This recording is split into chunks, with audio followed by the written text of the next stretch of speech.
Hello, my name is Melisa Galasso and I'm the owner of Galasso Learning Solutions. I specialize in teaching custom CPE for CPAs in the area of accounting, nonprofit, governmental, and auditing. I enjoy working with CPA firms who are there to really focus on their people and not just check the box for compliance purposes.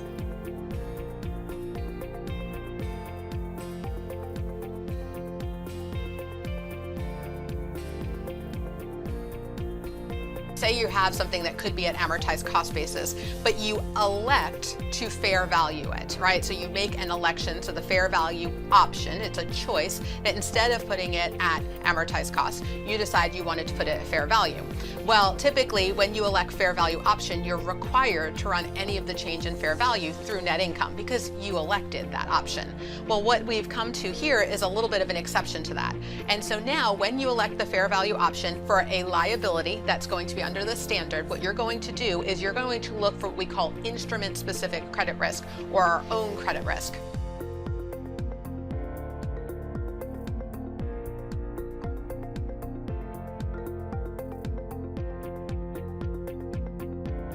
I mean, nobody really gets this distinct concept. Right. So there's two elements to being distinct. The first one is it has to be capable of being distinct. Well, when I was in third grade, I had Mrs. Sparron, and Mrs. Sparron said that you can't use the word to define the word. Right. FASB gets an F.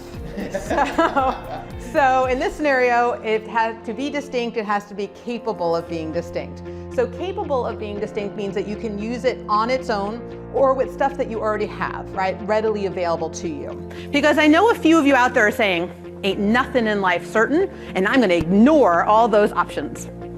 FASB has a whole section on what does it mean to be reasonably certain to address all of your questions. Anything that's not a finance lease is just an operating lease. All right, so this is our catch-all just like it was before. All lessees are going to debit a right of use asset, which is an intangible asset, and all lessees are going to credit a lease liability.